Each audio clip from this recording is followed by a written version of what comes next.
Croeso, hello, welcome to Rob Ryan Red, the Wrexham podcast, brought to you in association with Red 10 People Development. On today's show, we'll look back at a disappointing Derby defeat and look ahead to a mouth-watering tie against Birmingham City next Thursday night. All that and more on today's show.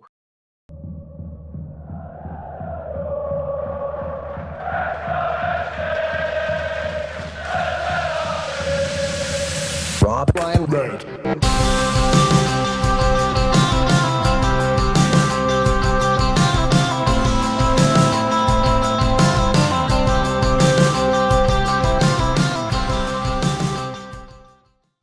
Well, Nath, there's only one place to start. Derby defeat, Derby disappointment. I did say on last week's podcast I was expecting us to drop points against Shrewsbury. And unfortunately, the pessimism came through. A performance that, I know hindsight's useful in football, but when the lineup dropped, I did kind of fear the worst. And it's Wrexham in an away game against a smaller team that they should be beaten, and it's Wrexham in an away game not winning again. But watching that game back deep into the night, because me, you, and Mickey Thomas were not able to be at the new meadow. So watching that game back and kind of going back over it, and not even just the goals, like the performance was so poor, like really, really poor in terms of you don't create enough. You don't have strikers outside of Stephen Fletcher that look like they're going to score a goal. Jack Marriott's obviously just coming back in. He looked rusty, but what are we expecting? He's come back much sooner than I think we thought he would. Still not quite clicking for Mullin. Foul comes on at the end and, doesn't get a great deal of opportunity. Palmer wasn't involved, but he was there. I think some talk of a knee issue. But look, it goes beyond the strikers at this point. I've clearly made my feelings known that we need a complete overhaul in that department. And Rich, I said for months, we need to see this month how serious we want to go for it. You're seeing Huddersfield go for it. We'll get onto that in a little bit. You're seeing Birmingham go for it.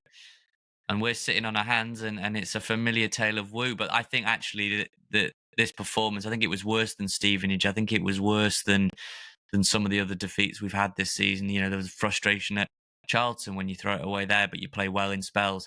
Nothing about last night was good. Ryan Barnett was probably the only one who could come away and think they played pretty well. We were on the other hand of it last year, weren't we? Well, we were the underdog going to Derby Day, and we saw that you need to just have that.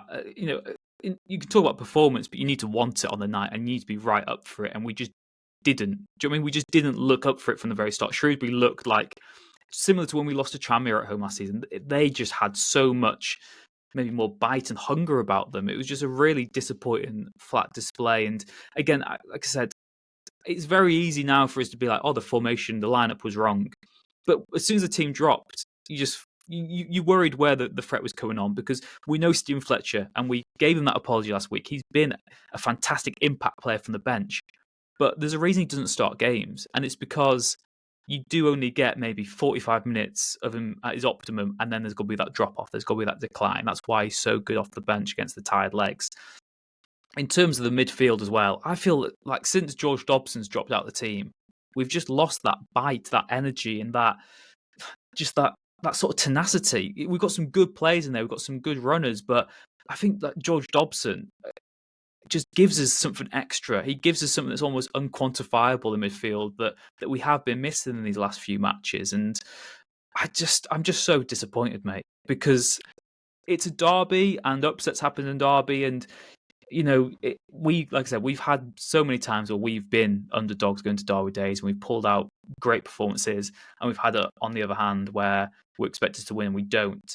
But fundamentally, it was just a really, really poor performance. And I know that we feel very sort of entitled and spoiled as Wrexham fans, because we have this home form which is just freakish. So the home form is so good that it allows us to not be very good away from home.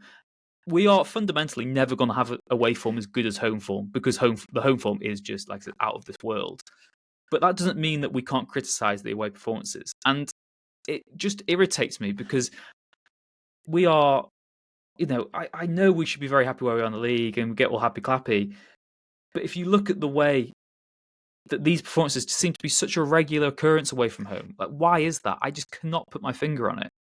Rich, there was a great graphic. I say great. It's stark. The when you read it, it's just appalling, really, when you look at it. But it was a home and away season comparison for Wrexham, and I'll put it on the screen now if you're watching on YouTube. But I'll read it out as well if you're not, if you're just listening along. So at home, Wrexham have taken 38 points, best in the league, first place. 12 wins, best in the league, first place. 28 goals scored at home, best in the league, first place. Scoring 2 or more goals, they've done that 9 times at home, best in the league, first place. And they've got a 15.4% shot conversion rate, which is the third best for a team at home in the league. So first, third. That's promotion form right there, Rich. You wouldn't argue with that. You look at the away form. 13 points is the 15th best in the league. 3 wins away from home, that's 16th best. 9 goals. Is it 9 goals scored, or was this before the game? This might have been before the game. I think 10 goals scored now, is it? But before the game, 9 goals scored, 21st in the league. Scored 2 or more goals twice, which is the 22nd best return in the league away from home. And a 7.4% shot conversion, the 21st best. So you look at that 15th, 16th, 21st, 22nd, 21st. I mean, it's not a one-off, is it? It's particularly poor in a derby. It was a really, really poor performance, that. And, there were other things I wanted to talk about, Rich. I mean, look at, you talked about the lineup. You see Elliot Lee up top. Now, Elliot Lee at Bristol Rovers, before he went off, great ball through by Matty James. He makes a run in behind. I actually thought that worked quite well that day with Elliot Lee and Ollie Palmer. For once, it hasn't worked a lot of times, but that particularly I thought worked quite well. And then he went off. We lost a bit of rhythm. But last night, Elliot Lee playing off Stephen Fletcher. He plays for 90 minutes. He creates 1 chance. He doesn't have a single shot. He touches the ball once, I think, in the Shrewsbury penalty area. And then you might say, well, he's not an orthodox striker. He's dropping a bit deeper. All right, well, he made 7 passes in the final third in 90 minutes as one of our lead attacking players. What are you meant to do with that?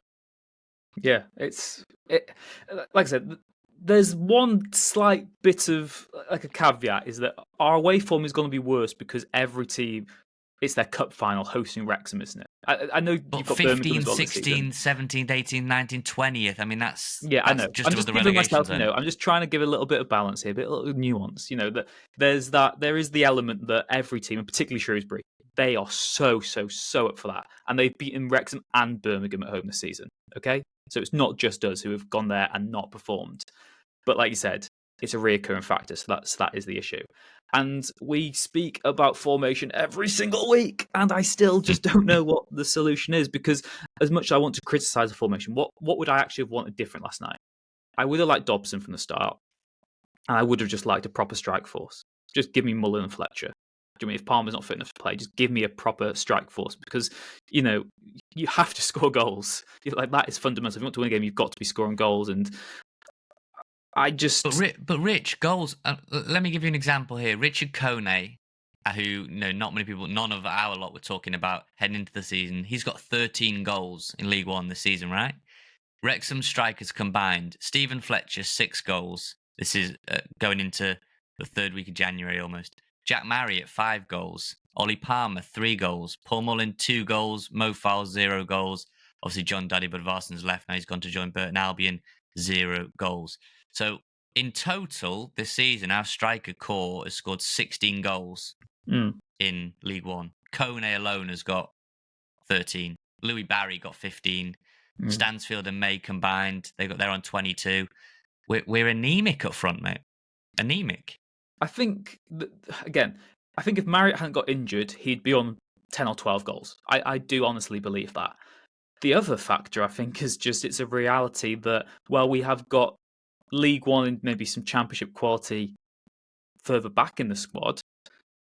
The big question mark, as it was at the start of the season, is how many of these players, these strikers, are actually good enough for League One. I still do believe, and I stand by it, that give Mullin a proper pre-season, fully fit, make him the main man right from the start, and he could have been, scoring again sort of 10 or 12 goals at this stage. Palmer, we knew wasn't going to be scoring goals. Sort of, that's not what he's in the squad to do. But he's a striker, so that's the debate. Is he allowed to? Can he get away from being a facilitator? You could at a lower level because the goals are coming from elsewhere. But at this level, you need someone who holds the ball up and scores goals. Fletcher, we know he is a useful asset from the bench. He's fine to have as your maybe fourth choice striker. Should not be starting games. Do you know what I mean? For all the money we've spent and all the strikers we've got, no offense, but he shouldn't be the guy who's having to start games. It's just not the pressure it should be.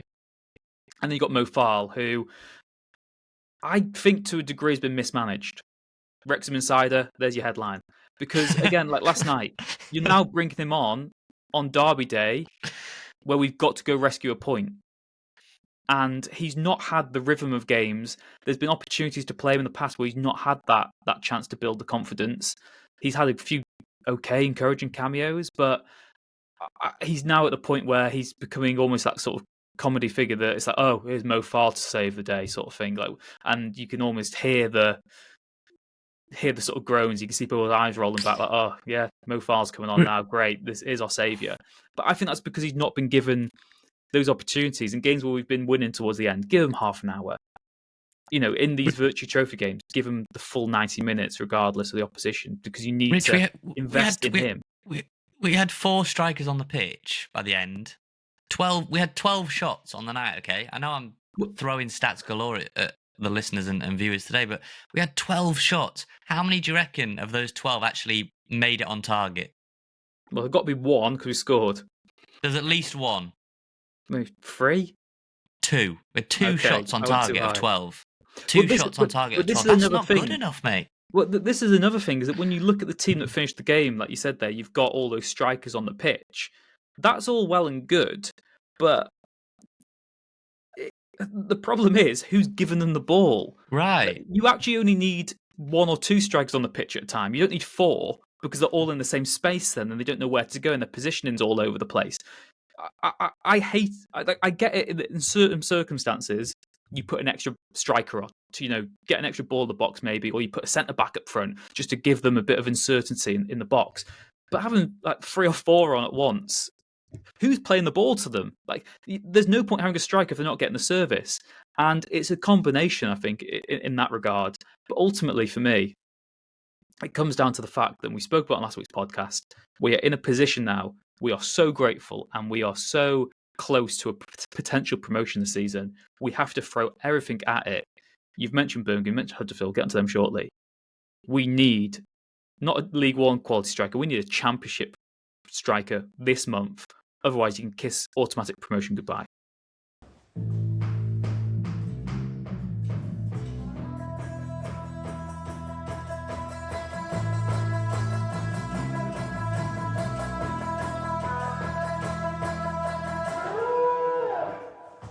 Right, Rich. So we mentioned let's just tackle the elephant in the room then, in terms of what everyone else is doing. And there's always that feeling of, well, worry about yourselves, look after yourselves. That's always the message that's usually read internally. Like, worry about our results. If Wrexham keep winning games, we've still got to play Birmingham, we've still got to play Huddersfield, we've still got to play Wickham.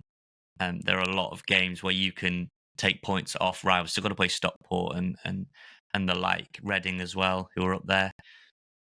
Birmingham, today, as we record this, have gone and signed Grant Hanley, super experienced defender at Championship level, experienced international with Scotland. They've got Lyndon Dykes, who they'd already had anyway. He's their backup striker. Lyndon Dykes, who plays for Scotland, is their backup striker. Now, okay, you might say, well, they're operating in a different financial ballpark than we are. Okay. Huddersfield, former Premier League team. We've been over that in the past. Great pedigree, and they've kind of come down. We've gone up, and now we're meeting at the same level. They went out and got Joe Taylor for best part of 3 million, including various add-ons from the Championship. They then went and got Dion Charles, an experienced League One player out of Bolton, for the equivalent of 750,000. So call it 4 million with various add-ons. They've gone and splashed out on 2 strikers. They needed goals. They needed strikers. They needed people to get them over the line. And we'll see if that happens, because you don't know if they're going to gel or whatnot. and we're still sort of fluttering our eyelashes at a guy that we wanted 6 months ago at Sheffield Wednesday, where they have an owner who, for all intents and purposes, who said himself this week that he's not really speaking to the manager and he has no idea what the manager wants to do in January. So good luck negotiating with a guy who doesn't think fans deserve to know what the future of the club is, and he's not speaking to the manager. Yeah. You know what I mean? When we put it like that, I mean, in all seriousness, we're going after Michael Smith, who I think would be a good signing, Parky's number one target. We didn't get him in the summer. We're trying to get him again now. It's the 17th of January as we record this. We've had a load of time off. If he was our top target, pay it. Go and get him. He's out of contract at the end of the season. What are we waiting for? Or can we just not get an answer? And if we can't get an answer and we realise that this guy is impossible to negotiate with, we need to move along. Can't keep fluttering our eyelashes at a guy that's never going to come here if that's the case. It's one of those where, we've mentioned in the past that we've traditionally done some business late in the window. And I do get that maybe in the summer, there's more flexibility. But in January, the time is ticking from the moment that window opens. And you've got to be proactive rather than reactive, I think, in January window. I think in the summer, you can have more time. You can see how it plays out a bit more. And there's a lot more movement. In January, teams don't want to sell. There's going to be a premium to play from the start. But if you really want a player and it can define your season like this could for us, you've just got to go out there and do it. And I think Michael Smith will be an excellent addition to how Parky's Wrexham play. So that is encouraging if we did end up getting him. But I said, until you have, it's almost a moot point in that regard. We've seen Billy Waters go. We've seen John Doddy Bodvarsson go. So there is a bit of turnover there finally. There is now that extra space as well on the squad with Bodvarsson gone to Burton Albion. So it's not going to be Joe. It's not going to be Gelhard. He's gone to Hull. So strike that one off. It's not going to be Tom Bradshaw. He's going to Oxford. So strike that one off. I saw some people say maybe Jaden Dan's on loan. He looks like he's set for a championship loan. I think you're looking at someone like Stoke. Nathan Lowe, I think would be a great one. He's gone back to Stoke, but Stoke are moving on from. So it's a lot of moving pieces. I get that. But I think it's a myth that the longer you wait in the window, the better players become available. I don't believe that. Huddersfield clearly don't believe that. And if we'd have signed either Joe Taylor or Dion Charles, both of those I think would have gone into our starting lineup as strikers and would have given us, particularly Dion Charles. I mean, Joe Taylor struggled a bit for Luton, but he will bag for Huddersfield. Those two will come in and they've got good depth pieces as well. I think they were in a similar position to us, Rich. They saw it and they go, second is in play here. Second is available and we're going to go for it. I think is it Kevin Nagel or something, their owner, he's gone, let's go for it. Now, maybe they have more means to do so, but we haven't got the buckets out to raise money. And I do wonder, I'm going to read you something quickly, Rich, has put a tweet out last night about how I feel about, make some signings and whatnot. And there's a few people replied and came back with answers. Neil said, hope we're not going to leave it to the last couple of days of the window, miss out on decent signings, and then panic buy someone that just isn't good enough. We've seen that and bought the T-shirt. Sean Harvey, in this case, needs to earn his money this window, bring in one or preferably two decent strikers. Steve put, doesn't matter who we sign if we don't get the ball on the floor and get some creativity in midfield. C. Rutsy put, this was this year's Salford game, which if you remember was the moment where fans were calling for Parky to change it up, basically. Hopefully some new blood will come into the squad and they'll finish strong. Away form needs to improve as 4 away games in February could determine our season. Roberts put, massive clear out required. Can't be emotionally attached to these players who have got us here. 10 out and replaced with championship level players. That's obviously not doable in January. Devans put, can't wait for the deadline day signing of a 76-year-old defender. And I'll do one more. Ross put, the club isn't ready for the championship yet. It would get slaughtered. Worst thing this season would be to go up. Rushing to go up at the wrong time could mean coming back down the leagues just as fast. Which is a curious one that I would personally disagree with, but I can see the argument given how many moves we probably need to make. Yeah, and of course, if you went up to the championship, you'd then have to up loads of wages. If you came straight back down, you're losing even more money, and it's very unsustainable at League One level. So I do totally get that. But like I said, I think one caveat to that is you could risk doing something like what Charlton have done, and they missed out on promotion, and they sort of just became lingering into a League One team, and they found it very difficult to get that momentum going again, to get that positive energy. And you see so many teams who come down to League One and they just get marooned here. And that could happen to Wrexham. I'm not going to be too pessimistic. I think we've got a lot of positivity still, whatever happens at the end of the season. And, we would have been quite happy just to stabilise at the start of the campaign. I would have been happy with 9th or 10th. But you've got to change as the season goes on and consider the position we've been in. And the interesting point there, this could be our Salford game. In a weird way, defeat to Shrewsbury and it being that alarming and it being the main event on Sky, that could be the kick at the backside we need. That could be a potential turning point. Who knows? Maybe it could have a galvanising factor ahead of Birmingham next week. Newport away, Rich. Remember, Will Boyle gets sent off. We play appallingly there. That's obviously a Welsh derby. And then we played Salford the week later. So it was, I think, did we lose another game as well? I can't remember if we lost 3 in a row or it was 2. Where's my trusty Wrexham chart? we definitely lost to Newport. Because remember, Will Boyle got sent off after 17 minutes. I was at Salford. That was abysmal. I felt like, did we concede direct from a corner? That was Tunnicliffe, Hayden. That was a really nightmare day. And so, you know what? It might be. There's that argument that it could go one or two ways. Either you sink or swim now going into that Birmingham game. It was Newport, then we beat Swindon, then we lost to Walsall. That's how that run went. Okay. Yeah, it's got to be interesting to see. Interesting one there, the 76-year-old defender. To kind of go quite far back now to the Shrewsbury game, is there not an argument, though, devil's advocate, I don't kind of fully believe this myself, is there not an argument that if Owen O'Connell hadn't have had a stinker, we wouldn't have lost that game? Yeah. Were we as bad as we think we were? Because I know emotions still we were poor. Now. We were poor. We were poor. I thought we were poor right across the pitch. When you watch it, I mean, like I say, I think only Barnett really came away with, Arthur saves the penalty. I saw some criticism that he conceded from his near post for the first goal, but it's a thrashed strike. Like it's gone past. Obviously, you don't want to get beat at your near post, but it's gone past him in like a rocket ship, basically.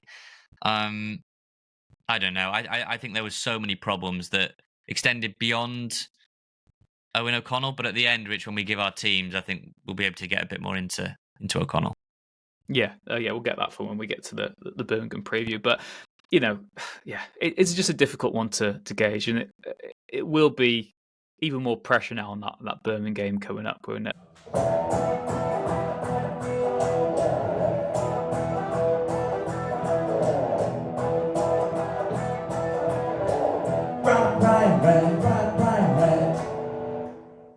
Should we talk about minutes from the fan advisory board? Some interesting stuff in there. Before we get onto that, though, I just wanted to talk about James McClean.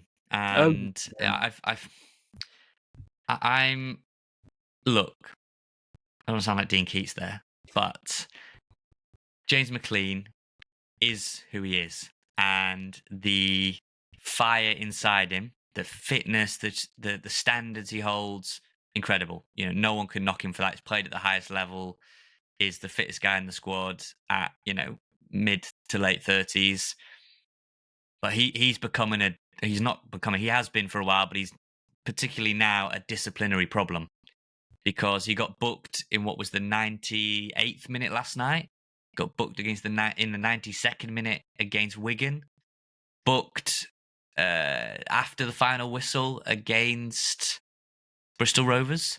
So if we look at it like this, Rich, James McClean, booked against Shrewsbury in the home game, booked against Birmingham in the final stages when it was all kicking off, booked in the game where he scored twice against Northampton, booked away to Charlton, booked at home against Barnsley, and then served his suspension. So he missed the Burton Albion game, so he's missed that one game through suspension. He then got booked in the first half towards the end, nearly half-time, against Cambridge, so that's 6. Booked against Wigan, 7. Booked against Bristol Rovers before Wigan even, 8. And then booked against Shrewsbury, 9. Now, as a reminder, that if you get 10 yellow cards in the EFL before the 30, up to and including the 37th game of the season, now Wrexham have played 26 games. Okay, so 11 more matches. So 11 more matches by my total, because the Bristol Rovers one doesn't seem to come up on all the different metrics, but I mean, I was there, saw him get booked with my own eyes at that melee at the end. James McClean's got to go through 11 matches without picking up a booking. That seems impossible. That seems like the safest payout ever. That would mean McClean would then pick up a 2-match ban. So if he gets booked on Thursday, in my mind, almost certainly that's a 2-match ban. The issue I've got is, so that's up to 37 games, right? So if you get 15 yellow cards up until the last day of the regular season, so before playoffs, that's a 3-match ban on top of the 2-match ban. So Wrexham have, 20 games remaining? And he's 6 yellows away from missing 5 games. He's 6 yellow cards away from missing a quarter of the running as a captain. And certain people on text were telling me last night that's not problematic. I'm confused. It's a weird one, because if you want James McClean at his optimum, you need that edge, and you need him playing right on the edge between. It could all boil over in a second. I think that's when he's at his very best, when he's in that dangerous zone, where there's, that's what makes him so good. He needs, when people praise him and he has, it's got sort of quiet atmosphere, he's going to have a quieter game. He relishes those atmospheres where he is, he has that vitriol, and he has that toxicity towards him almost, because it makes him a better player. It gives him more of a bit of edge to him. So I understand that. In terms of him being the captain, if he misses a quarter of our running, that is hugely detrimental to us as a team. I think you've just got to trust him to get through it until he doesn't. Do you know what I mean? Because we are talking about something that's hypothetical at this moment in time. For sure. Like I said, I do think there's quite a good chance that your worst case scenario could come true. But there's a reason why he's captain. And I think it's one of those where, personally for me, I'm not fully disagreeing with you on it, but when James McClean does good, you almost overlook why he's captain. I think it's very easy to look at the negatives of him, isn't it? Which, I think, that is obviously a clear one. There's no sort of argument against it, really. I think we have praised him though, Rich. I think we have. We've given him his flowers. We've even said that. I said earlier in the season on one of the podcasts that he's exceeded my expectations. I really didn't think. I thought at the back end of last season he looked suspect defensively. I think he's really stepped it up. He's proven there is a gap of quality between himself, Mendy, and Revan, I would say. It's not a debate week to week who plays in that position. He's always going to play. I just think he holds people to such a high standard that it's only right that he gets held to a high standard back. And it's at a point where, yes, it's a hypothetical. It may not happen, and fingers crossed it doesn't. But there is the prospect, at least for the 2-match ban in the next 11 games, there is a prospect that he's picking up these yellows late in games. Yes, he's on the edge. But really, a 92nd minute yellow, a 96th minute yellow, a 98th minute yellow, they're petulant yellows, man. They're not influencing the game at all. And I get that he's playing on the edge, but what are we benefiting from that? There's no benefit to that. Okay, in the Bristol Rovers game, he's defending Ollie Rathbone. We like to see that. You take the booking for that. Last night, there was that big challenge that comes in the corner on him late. He's very angry with that.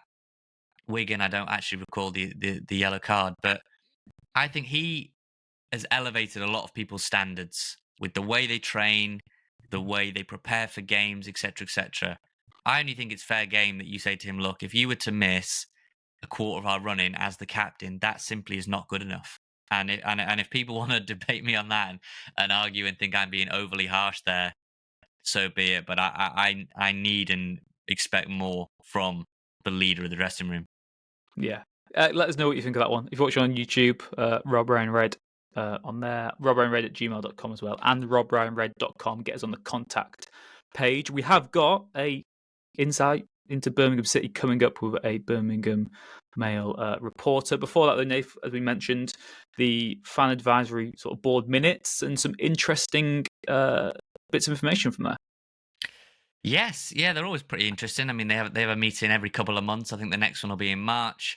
And obviously, like many things, the meetings get publicly released and give you a little bit of an insight into some of the talking points. I mean, at the meeting, Humphrey is there, Mike Williamson is there, various members, season ticket holders, couple from Populous. So anyone who played the quiz will know that Populous are looking after the COP development. Either they were tuning in on Teams, on Zoom.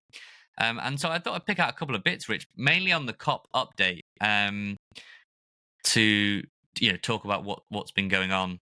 Where an update from Tom Jones, who works for Populous Rich. I'm not sure it's that same Tom Jones, but Imagine Tom Jones. Imagine a Tom Jones gig at a race course. Imagine Tom Jones designing the COP specifically for his future gig there. Be good, wouldn't it? Anyway, update from Tom Jones and Michael Williamson. I'm not going to let that one slide. Behind the scenes, the club have been very active, working in line with UEFA Category 4 compliance, and the stand needs to be available for July 2026 to host the Under-19 UEFA finals. So by that logic, Rich, we need spades in the ground come the end of this season, right? Yes, to be ready for July 2026. This project is large, with various consultants and advisors, including G&T management team, Savills and Populous also been involved. The architects were appointed to understand what they need, yada, yada, yada.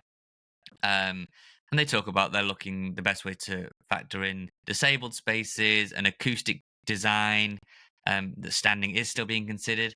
Here's one of the big kickers that Mike Williamson, in this meeting, confirmed that they have planning for a 5,500 capacity stand, which is what it was before. Yet the caveat here is, however, if we want to expand to 7,000, this is expandable for a further planning submission to grow. And also, Rich, this is quite interesting, that Mike Williamson said a pitch replacement will take place 24 hours after the last match of the season. Now, for Wrexham to go up automatically, the last home game of the season is against Charlton on the 26th of April. If not, there would be a home game in the playoffs. And Tom Jones, again, said that they are working with pitch consultants to ensure that everything is correct and is of an international standard. Also, from Mike Williamson, relocating the dugouts, adjusting the pitch layout, and work for TV gantries are all being reviewed. So who knows? It could be the dugouts flipped over, the pitch is slightly tweaked, TV gantries, which you've been involved in previously, Rich, when you did your commentary. Where was that? In the Mould Road at the top? Yeah, Mould Road at the top. It's sort of, if you look to see where Robin Ryan's box is, it's up to the top left of that. It's like an extra sort of few meters above, off to the left. Yeah, it's not a bad facility whatsoever. It's very good for National League standard. I'm not sure how it sort of ranks up to EFL and potentially sort of Championship or Premier League standards for a gantry, but yeah, they're all really important considerations as well, because it takes us back to that point about what if we got promoted this season. You don't really want to be in the Championship without the COP again, because that stand has to go while you're doing work on it, doesn't it? And you go to the Championship and the away allocation would drop quite considerably, because the overall attendance in the stadium would drop, so the away allocation drops again as well, and it'd almost be like going up a division but going back to our non-league days of how the stadium's sort of calibrated. So I do get that argument to a degree, but there's so much work going in around the club, not just on the pitch, which I guess if you're looking for sort of good positivity, it is these guys are here to stay. There is a lot of work being done, and we're trying to future-proof the club, try and make it into a Championship team that can compete for Premier League football most seasons. So, I feel like I've had. Go on, you go. Ahead. I was going to say, I feel like this podcast I've been able to sort of vent. I am because it's an interesting one. No, it's an interesting one though, because again, I'm not going to pretend that I thought we were going to get promoted this season. I thought 9th or 10th. I've said that from the very start, and I'm certain we will finish above that now. I'm certain we'll get playoffs at the very least. And that is a huge success. But given the way the season's gone, you can still be critical of if we miss out on automatics when there's been a real chance for us to go on and get them. I know that's not really relevant to the COP right now, but I'm just saying that it's very difficult right now to be like level-headed as a Wrexham fan, because you can always say things could be much worse, but you can always say they could be better as well. That's life. I can accept. Of course I can. I can accept not getting promoted. I can accept that, because it's very difficult to do. It's incredibly difficult to do at any level. National League set an incredibly high standard. League 2, yes, there's 3 automatics, but that was very difficult. MK Dons, I know they got hammered in the playoffs, but I mean, Max Dean, who I raved about last season, brilliant striker, and they were, hot on our heels and Mansfield's heels. So that was, shouldn't be undervalued what an achievement that was to do it straight away. And remember that Stockport had an extra year as well. It's not a given that you're definitely going to do the double bounce. And now we're right at it again. It's very difficult. What will frustrate me is if we sit on our hands and dither on our decisions and miss out on targets and don't go for it, because I think you never know what happens next season. You don't know what happens the season after that. You in sport, you never know if you're going to get as good an opportunity as you've had right now, and you might. We didn't go up that first season in the National League. We recalibrated the team. We sort of retooled, and we smashed it out the park. And maybe that is the case in League One. Maybe this stand being built, and there's a few more things to say on the COP as well. Maybe this stand being built during another season in League One, maybe the interest isn't as mega, and we can just get the stand done, and that is the best sort of signing we make next season. I don't know. I will be very, very, very frustrated if we get to the end of the window and look, it's the 17th of January. What are we doing about Sam Dolby? Apparently we've been in talks for weeks. Is he coming back? Is he staying? What are we doing? Again, great chat last week. Yeah, you should have that. That should be decided before January, shouldn't it? You should know this is what's happening to this guy. So anyway, I wanted to get onto a few other bits. Then back onto the COP. So they talked about hospitality. This is quite interesting, Rich. That one of the questions put to Williamson and others was, would the concourse in the COP be able to have a Hall of Fame, Wrexham Hall of Fame? Now, we were with one of the Hall of Famers last night, Mickey Thomas, good friends with another Hall of Famer, Joey Jones. Anyway, he gave me a pie as well at half time, Mickey. But did the pie have a sticker? Did the pie have a sticker on? Because Wrexham are patting themselves on the back for improving food with stickers on pies. I say in jest. But Humphrey Carr said that the opportunity for Hall of Fame in the COP is both inside and outside. Anfield have a plaza which is increasing, and a Hall of Fame on the plaza, which is something to be considered. The previous design had a large open area. Would be good to not have the feeling that you are stood around the stand, and that could be used for community space. Mike Williamson confirmed that, I'll say he will confirm details at a later date, but the intention is to still incorporate the miners' wheel. I hope that's pretty much sort of sacrosanct and safeguarded. That very much needs to be part of the development. Populous have been doing a lot of work with fan feedback. There will be lifts. Will there be a lift and escalator in the stand? No, but there will be lifts. And a lot more talk about fan engagement, ticketing, merchandise, fan zone. With that, that came in December. One on communication, Rich. Communication within the club needs to improve on things such as Welsh website, responding to emails, improvements to the website, which still has MoFile's player sponsorship as available, even though we bought that a long time ago. So please sort that out if you're listening to this. People find it difficult to navigate and buy tickets if not used previously.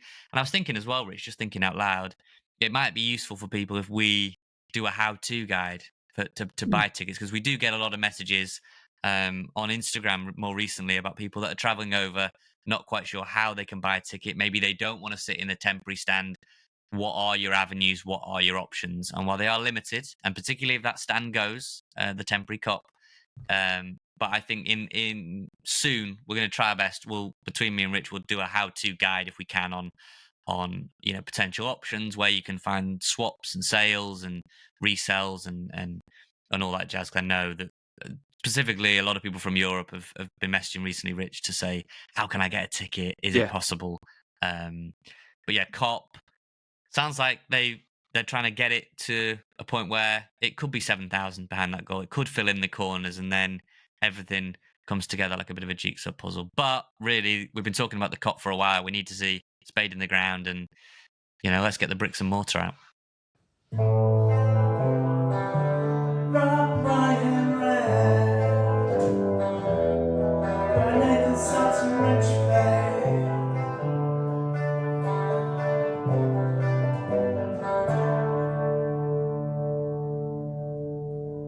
So, Nath, it's the one we've been waiting for, the world's been waiting for, Sky Sports have been waiting for.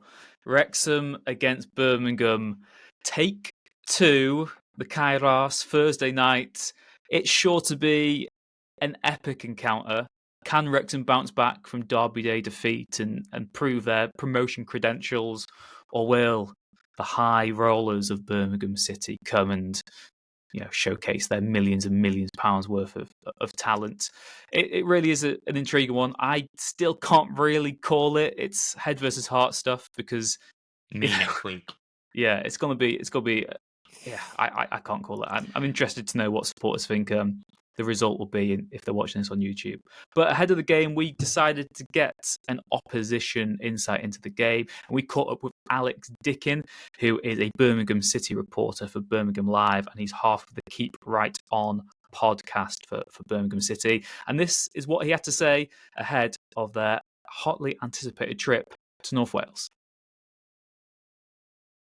So, Alex, Wrexham versus Birmingham, round 2 for the season. It's going to be a hotly anticipated match. The eyes of the football world will be watching. Yeah, what's the feeling ahead of this one? Because I suppose for Wrexham, it's been one of the bigger games of the diary right since those fixtures were announced early in the season. How has it been for Birmingham City?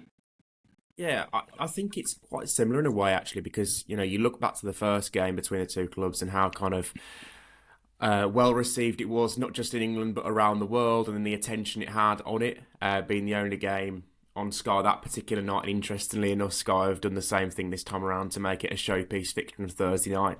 And I think everyone from a Blues persuasion is really looking forward to it. I mean, Blues haven't visited Wrexham in, donkey's years as well, so it's not a regular league fixture between the two teams. So yeah, it's the biggest fixture in League One, I would say, this season, and because of the respective ownership groups, one of the biggest in the EFL as well.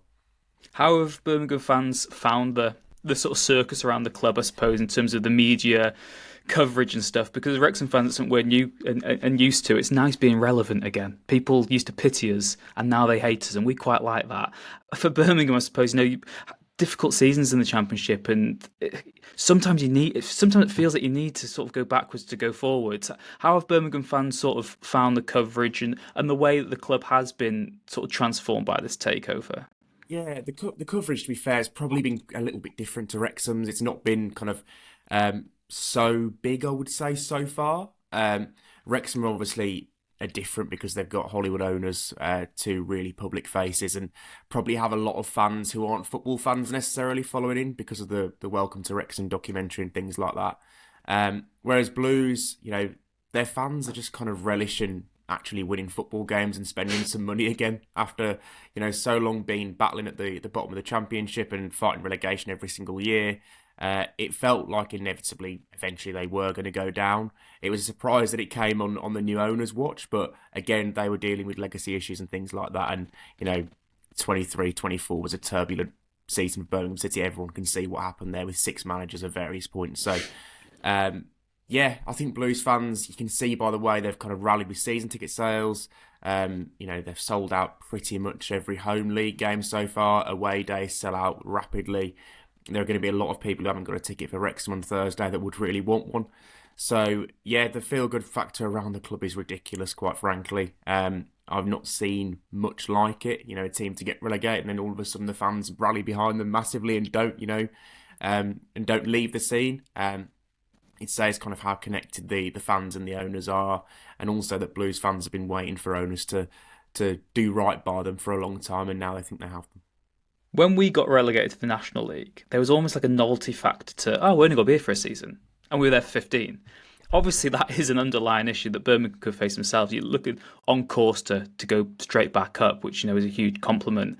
But do you think there has been that sort of element from Birmingham fans? Do you think most supporters did expect to go straight back up this season? Or do you think that there was, given the money spent, there's a huge expectation to do it? And if Birmingham do go on to win the league, as most of us would expect, they probably don't get the credit that, in a way, they deserve for still having to deal with that expectation.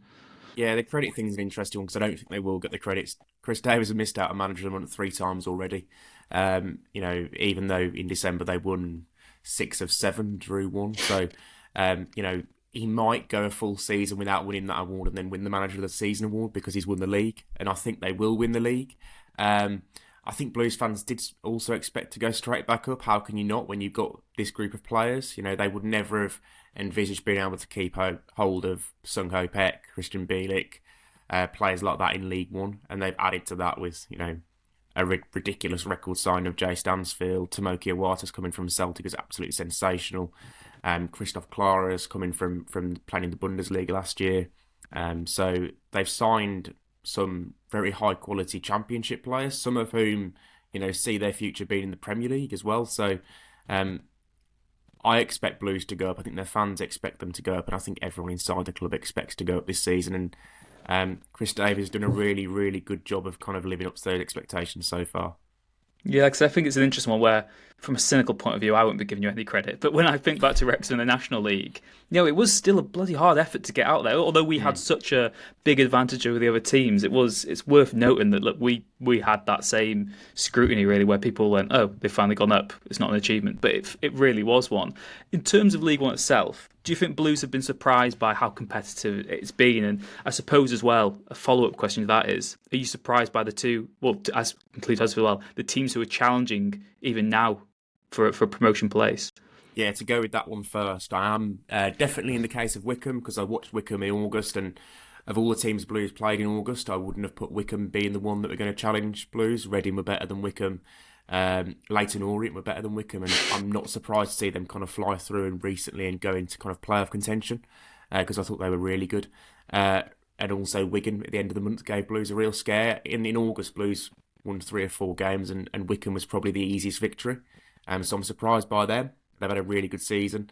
Wrexham, I'm not massively surprised they're in contention. I'm surprised they're so close to Blues. I thought they'd probably be challenging for playoffs more than automatics.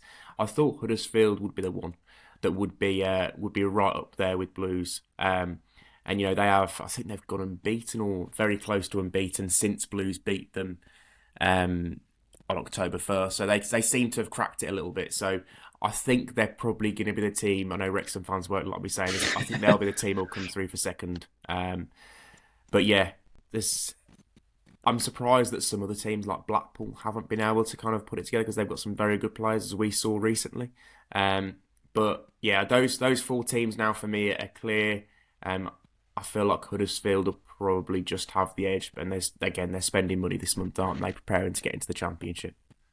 From that game when we played you back in September, what has changed from Birmingham point of view? I mean, you're still maybe finding your feet a little bit now. Has the sort of starting lineup changed anymore? Have certain players come into the fold? Who's dropped out? Or what's the latest, and what can we expect differently, I suppose, from that meeting earlier in the season? Yeah, so there's been the main tweak in the attack from that night. That was the first night that, or the second game that Jay Stansfield and Alfie May had played together in that order. So Stansfield played as a striker and Alfie May dropped back and played as a 10. That was an experiment that lasted maybe 2.5 months before Chris Davies decided it wasn't the way forward and put Alfie May back into his natural position of centre forward. And he scored 5 in 8 league games since, and moved Jay Stansfield to a kind of wide left attacking role. But obviously he doesn't stay left. He comes inside an awful lot. Whenever Blues have got the ball, he's playing as another striker, basically. And given they have averaged 70% of the ball in League One, he's pretty much always playing as a striker. But in defence, since they lost to Shrewsbury, they have been playing with 3 centre-backs in the back 4. So Christian Bielik has been playing at right back a lot of the time and inverting to become a third centre-back when Blues have the ball. So it's Bielik, Clara in the middle, and Ben Davies to the left. That's been mainly to get Ben Davies back into the 11. Since joining on loan from Rangers, he's been excellent, and Chris Davies just looked at the defensive record with him in the team and thought it was kind of impossible to leave him out. Basically, I think they've only conceded 8 goals or something in the 21 games that he's played, and the vast majority of their clean sheets have come with him in the team. So a lot to get him in the team. He's now been pretty much a mainstay since the Wrexham. Since they lost to Shrewsbury, so 2 months. But yeah, just those tweaks. It'll be interesting to see whether Bielik does play at right back, because he has been injured the last few games, and Ethan Laird had an exceptional game at Wigan in the last league game. So they're the main tweaks. Midfield, providing they're all fit, will probably be the same. And there hasn't really been much changed in the front in terms of names, but they have changed where they play slightly. It's one of those weird quirks all next week where Wrexham have by far and away the best home record in League One, taking 38 points so far.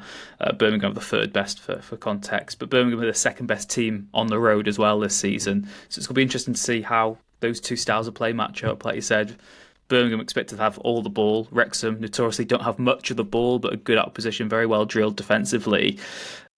Do you see any chance of, only from a Wrexham point of view, we'll be right up for it and we will fancy our chances of derailing the promotion push a little bit, but from a Birmingham point of view, would they be devastated if they dropped points on Thursday night, or are they still quite confident that kind of whatever happens, they're going to go on and get promotion? Oh, they'll still be confident whatever happens, they'll go on and get promotion. But it is going to be a game that Blues players are looking forward to because they could see the attention that it had on it first time around. These are players that, like I said, they're not League One players in their own minds. They're Championship players, some top end Championship players who've played in big leagues around Europe before coming to Blues. So they want the big games, they want the spotlight, they want to be on TV. So they will relish this opportunity. A bit like when they play Newcastle in the FA Cup, that's going to be a massive game for some of them. For the players like Peck, Tomoki Iwata, players who played for good international countries. Willem Willemsen as well played top level in Holland, plays for Iceland. They're going to want to turn it on for these games. So Blues will be bang up for it. I found it interesting, Phil Parkinson, his comments after the Blues game in September. You could see how disappointed he was and was basically saying like we'll be better for it next time and kind of more ready for them. So it's clearly going to be a massive game for Wrexham. It's going to be a sellout, a good atmosphere. So I'm really looking forward to it. There's not really another League One game that kind of whets the appetite like this one. I think this is it's a fascinating matchup, and I think Blues would be a little bit gutted if they didn't go and get a result. Virtue Trophy as well. You mentioned the FA Cup. We've got bigger fish to fry. Wrexham and Birmingham could potentially be a final in that competition. How have Birmingham approached that competition? Because again, there's the novelty aspect. They might not be in the EFL Trophy for a long, long time. The hope is they never play it again because you've got to be League One or below anyway to be in it. And with the squad depth Birmingham have, they must fancy their chances of winning it. They're heavy favourites, but is it at all a priority? Oh yeah, absolutely. So it's quite interesting you mentioned this because when Blues played Shrewsbury in their first away game in this competition, they took, I think it was around 3,500 fans to Shrewsbury and pretty much doubled the home attendance. So, there are people saying, Blues haven't got the memo for this competition because it is historically a thing since the Premier League teams came into it that has been boycotted by League One and League Two fans, hasn't it? So, but Blues fans don't really care. They struggle to get to away games because, the allocations are quite small, so they're happy to go to these Virtue Trophy games and they want to get to Wembley. And there's been a real effort on the club's part to emulate the Barry Fry team of 94-95 that when they came down to the third tier, they won the title and also won the EFL Trophy. It was the auto windscreens back then. But so they want to do that. That is a real priority. I actually think in the mind of Chris Davies, although he would admit it, I think the Virtue Trophy is probably more important than the FA Cup. Because they clearly want to win it. They're not going to win the FA Cup, are they? Let's be honest. So they want to win this competition, and it'll be interesting to see. Now we're getting down to the nitty gritty in the latter stages. I think 2 games from Wembley, kind of how strong they do go. Chris Davies said he went as strong as he could have gone, really, given injuries against Swindon. So it'll be interesting to see if players like Peck and Iwata and Stansfield, when he's fit, and Ron also the goalkeeper, do come into the team when they get to the, if they get to the semi-final stage and obviously beyond. Well, the TV companies will be loving that if you say it's 30 years since Birmingham won it, 20 years since Wrexham won the competition, and they could both be potentially going for it themselves under the Wembley Arch later this year. Back to the league game then. One of your final questions. It seems almost redundant to ask because there's so many. Who do we need to worry about on Thursday night? Because there's a star-studded team. There's threats all across the pitch. I thought back at St Andrews it was the midfield battle that we just got absolutely bossed, to be honest. And given the way that we don't really have much of the ball, we'll be rapid on the counter-attack. We might, go for another early goal. For me, I'm worried about the midfield battle. From your point of view, where do you think the game will be won and lost? So at the time of recording, Blues have actually got a fair few injury issues. So the midfielders, Peck and Iwata, missed the game against Swindon with issues. So obviously it'd be about managing those going into the Wrexham game. Willem Willemsen has also got an issue. He's been key throughout the season. 6'4", number 10, gets goals and assists. Obviously Jay Stansfield of Wrexham are going to be well aware of. Alfie May now on to 10 league goals. But I'm going to throw out another injured player in case he does, make a recovery and play against Wrexham, and that's Keshi Anderson, who has probably been one of Blues' best players throughout this season. He's been missing since the Boxing Day game against Burton Albion, but he's he's had an exceptional season, and if he does play, he'll be one of the main threats. Before he got injured, he was, creating a goal or getting a goal himself pretty much every game. So he's one to watch definitely. But yeah, like you said, you can't probably look beyond the midfield pairing. Speaking to Chris Davis earlier this season, he said that having coached in the Premier League for the vast majority of his career, he sees no reason why Pek and Iwata can't go on to become a Premier League midfield. So they are ridiculously good and good to watch from a Blues perspective at least. That bodes well for us Wrexham fans, doesn't it? Playing against Premier League opposition, essentially. And I guess finally, Alex, the question every journalist despises. I'm not going to ask for an exact score prediction. What are you expecting on Thursday night? Because, typically, games like this where the opposition fans are going to be bang up for it and the opposition manager clearly be bang up for it, you'd say it's a bit of a banana skin for Blues, and obviously because the quality Wrexham have got it is. But I just know that they're going to be really up for it because of like I said earlier, the spotlight that's going to be on the game, the attention it's going to get. So I think they will come through it.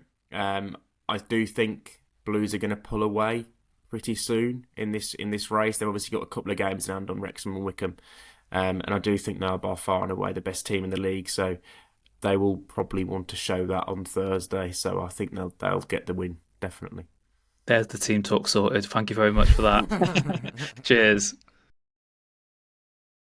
Don't know if I said that, midfield battle for me will be key. They've still got a couple of injury news and concerns going into the game. But since recording that, shows how quickly things can change. They've now gone and signed Grant Hanley, as we said, and they're looking like they're going to have another new player in place as well by the time they move to come to North Wales next week. Yeah. What do you think of this one? Look, how are you feeling? I haven't seen a player toy with us, or players, I should say plural, but Tomoki Iwata absolutely played with us, for want of a better word. It was so easy for him in midfield that we got schooled. And I think Parky said it himself, our heads dropped. When they equalised at St Andrews, our heads went. We lost belief in that sense. And I don't necessarily think that'll be the case at home. And I'm more of the optimistic one on this podcast. The more I think about it, the more I think, what a statement that would be to stick it right back to Birmingham and go, no, we are going for it. Beat Birmingham, get a new striker and get Michael Smith in. Suddenly the mood around the entire place. You probably got Tom. Be very different next week, wouldn't it? You probably got Tom Brady there, crying his eyes out. Reynolds and McElhenney, whoever flies in for it, they'll be buzzing. We'll be buzzing. Everyone will be sharing GIFs and videos and winding Birmingham fans up. But if you ask me what I think will happen, I think it'll be Pike and it'll be Iwata. And I worry for our midfield. I know we're going to pick our team in a minute, but I worry that their mobility, that they've got a bagsman in Alfie May at the level, great player, and he was playing a more withdrawn role against us. I think he playing as more of a number 10. And he had Stansfield further advanced. They looked more threatening from set pieces, I thought, Birmingham in that game. And I watched them a little bit at Stockport recently. I mean, they wiped the floor with them. And even when they don't play great, they just find a way. And that's what great teams do. That's what we did in the National League. When you're not that good, you do find a way. And I don't know. I worry for us if they get an early goal, because at that point, can we as a fan base and as a crowd keep at it?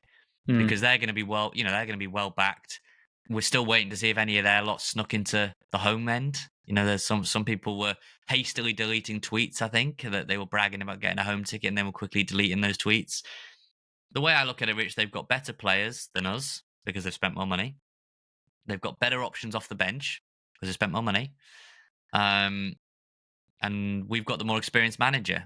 But, if they can bring on off the bench Mark Leonard, who I think is technically one of the best players in the division, and Lyndon Dykes, who is a Scotland international striker, and they can mark Stephen Fletcher out the game with Grant Hanley, for example. I'm worried. Well, yeah, it wouldn't be a surprise. People from Birmingham are very used to come to North Wales and making it their home. So if they turn to the racecourse and do a job on us, then fair enough. It's one of those. They are the best team in the league, and as we said there, with Alex, they're a team who you'd expect to be challenging for the playoffs in the Championship next season already. Their team is really that good, and they've got some players who you wouldn't be surprised if they went on to play in the Premier League. So it's who a are real you tough picking test. then? What Wrexham at home. team are you picking if you're Mr. Parkinson? So I'm going Okonkwo in goal, Obviously. Super Max Cleworth, Dan Scarr. Whoa. Left centre back, is Brunt still out or? You know what? I'll give you the option that he's back available. We don't know if he is right now, but if he's available, I'd go Lewis Brunt. It'd be a tough game for him, but I'd like to see that. Wing back's got to be Barney and McClean. Midfield, I think you've just got to put legs. You know, Birmingham have so much of the ball. We notoriously don't have lots of the ball. I'd go Dobson, James, and Rathbone. Right. No one. I don't care about how the ball moves. We've just got to run. And up top, this is the dilemma because there isn't really a right answer. I'd love to say a new striker and Paul Mullin. I tried that last week and didn't work. So I've got to go old school. The National League's dream duo. It's got to be Palmer Mullin for me. I'm gonna go then. I'm gonna differ slightly from you. I'll go Okonkwo. I'll go the same back three as you. I think Owen O'Connell might need just pulling out of the firing line. Yeah, because if again, it's one of those where I think we didn't really say it on this pod because I think after we had the Barnsley game, he's not a bad player. He's a very good player. He's just going for a little difficult spell at the moment. I think he just needs a little bit of protecting. And Dan Scarr's a promotion-winning captain at this level, so get him in there. And didn't actually do a lot wrong to get dropped in the first place, I didn't think. So I would go Max, Scarr, and Brunt if he's available. But again, O'Connor if not. You're going to go Barney again. I am going to pick McClean, even after my McClean rant earlier. But you know, the onus is on him now. Can he get through that game? Will they get under his skin like they did in the first game? We shall see. But yeah, I would go McClean. Midfield, I would go Dobson. I would put Lee back in midfield, and I would go Rathbone. I would go Dobson, Rathbone, and Lee. We're at home. We're the best team at home. We have to have some sort of threat. We have to have somebody who can create something. I know he's struggling at the minute, and I know he was really, really struggling at Shrewsbury. But he played well at Bristol Rovers, and he is a midfielder. Let's not forget. I mean, it might have worked. There were a few games where Lee played up top, and it worked. We got the result. It worked in terms of getting the result. Maybe it didn't work necessarily for him. So I would go Lee in midfield with Rathbone, great engine, and Dobson. Because you just need someone to start putting some tackles in it. A Rottweiler in there, a little terrier. You know what I mean? And then up front, if Palmer can't go, I would go Mullin and. You know what? Even if he could, I might even go Mullin and Fletcher, because Fletcher looks like the only one who can score a goal right now. Yeah. And as much as I'm with you, I can totally see the logic. Defend resolutely, chase them around the pitch, be their worst nightmare, cling to them like a shadow. We have to offer some sort of threat. We have to keep Grant Hanley honest, or Pai Kiwata, or Cochrane, or whoever they end up playing, Clara, whoever it is they play. We have to keep them honest. And I think if we go, right, let's just get everybody behind the ball and keep this 0-0 for as long as we can, and then try and hope that one of these corners flies straight in with a gust of wind, we're doing ourselves a disservice. I know it could be lambs to the slaughter if we perform as we did against Shrewsbury at home. But we haven't done that at home, have we? Very often. We've got away with it, played okay against Wigan.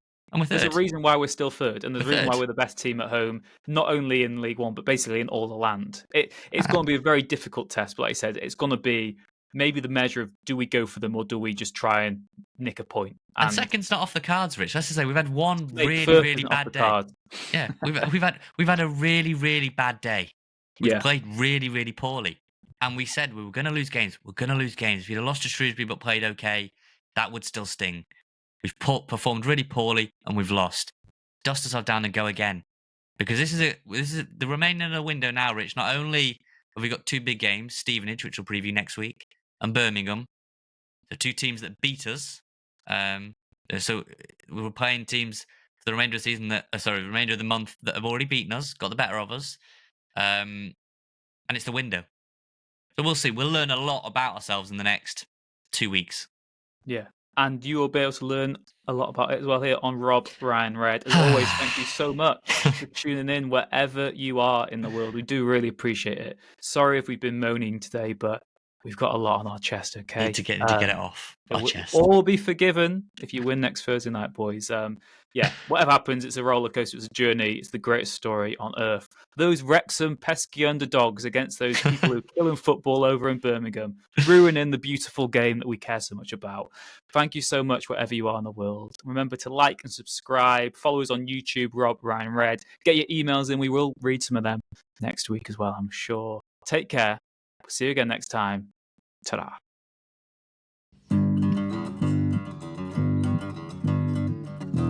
The Wrexham AFC podcast with Nathan Salt and Rich Bay.